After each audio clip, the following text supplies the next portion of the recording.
Welcome back, folks. Hey, it's BG, and we are doing the final on our Porsche group build.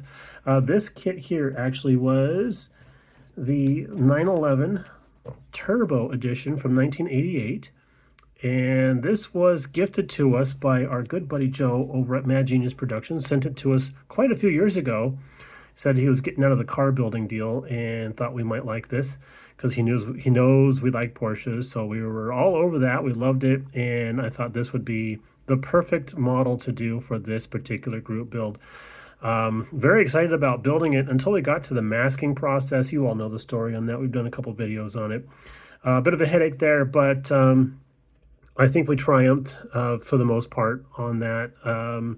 You do see some blue tack on there. That's because it has metal axles. He is a roller. He will take off. I just don't want to have to chase down a windshield wiper or something like that, you know. But once we got past that masking phase, everything just started to fall together and go really, really quickly. Of course, this is a curbside, no engine detail. A lot of underside detail, which was fun to paint up and weather. That's always a treat.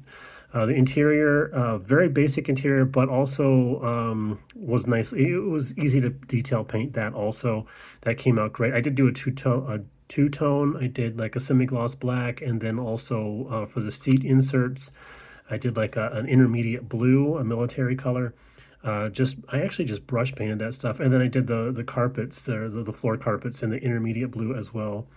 The kit does come with a very nice dash decal for the instrumentation. That was nice. Thank you very much, Mr. Tamiya, for that.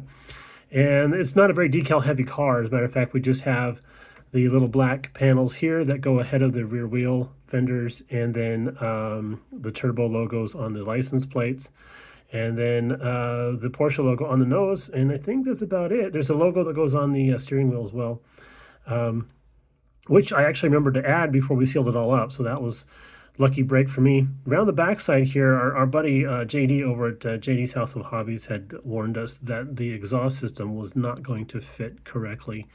And he was not wrong. I did a lot of fiddling and fudging with that to try and draw that up as high as I could, and without making major modifications to the actual exhaust system, and not having it on the same plane as the engine, which I think it would be, it wasn't going to fit very well. And it's like the only clunky thing about the whole kit is that weird looking exhaust tips, because it's got the dual tips on each end. I'm wondering if maybe they used a part from some other kit and they just, added that in there. I'm not sure how all that works, but yeah, that does hang down a bit in the back there, which is it's a bit of an eyesore. Not much I can do about it right now. I can take a look at fixing that in the future, but we'll see how it goes. Around this side here, again, masking issues, did our best to try and correct all that. I did go around all the panel gaps with some panel liner to help accentuate those, because I was noticing in photographs that this just looked like a little silver lump. There was no detail in it at all. I think that's just one of the qualities of the color silver, but the color actually is TS17 gloss aluminum, which was recommended by Tamiya for this kit. Was one of the few colors they had listed for the body color. And I remember reaching out to my buddy Joe, asking him, what color would I do this? And he's like, dude, the box art's what sold me on it, so go with that if you want. I'm like, yep, okay, no problem. I'm all over that. Silver Porsche, beautiful machine, right? So we went ahead and went with that. We did do yellow for the little lights down there, fog lights, I guess you want to call them, auxiliary lights. I kind of like the yellow on that rather than just doing them transparent. And then we had to hit the indicator lights really hard with some transparent orange in order to make those look actually pick up the color. It was really weird. It was like I painted them 3 times with it's like TS26, I think, is the orange color, and it just was not like coming out. So finally, the 4th pass, they started to look a little orange, get that amber look in there. The side marker lights, I only hit those twice. I left those a little bit more pale. But I do like the fact that the side marker lights are actually separately pieces of molded transparent plastic, so we don't have to like try and mask and paint a little lump on the side of the car.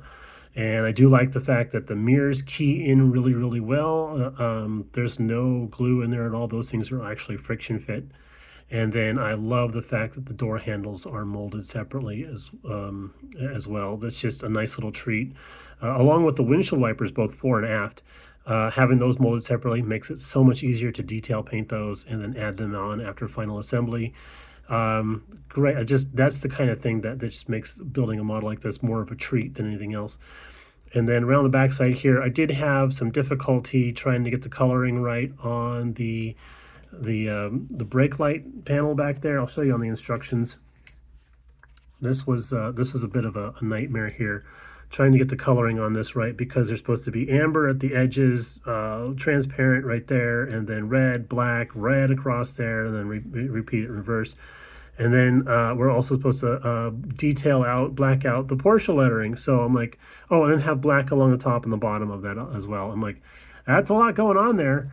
And we ended up actually putting in some bare metal foil behind there to just give it a little bit more of a brighter look, I suppose, is the best way to do that. And yeah, I cheated so much on that because that's all Sharpie.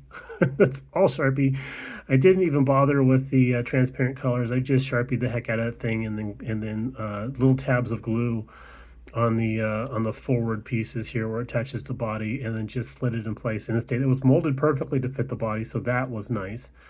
But yeah, just a piece of bare metal foil back in there to give it a little bit more of a realistic look, and then away we went. So there we go. Let's take a look at the bottom real fast. That was where we did most of our fun was there. So I did do metallic blue shocks. I thought that would be kind of fun. Of course, you can't see them, but you know, it is what it is. And then all of that weathering and stuff, that's just all Tamiya panel liner, the gray, light gray stuff over their matte black.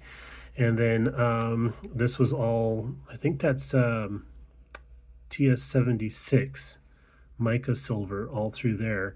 And then we have like an aluminum color and then some steel color in there.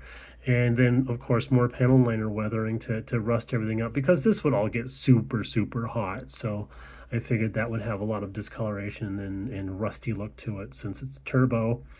And yeah, most of the fun parts were on the bottom of the car. So I actually did the chassis of this first and had that done long time ago.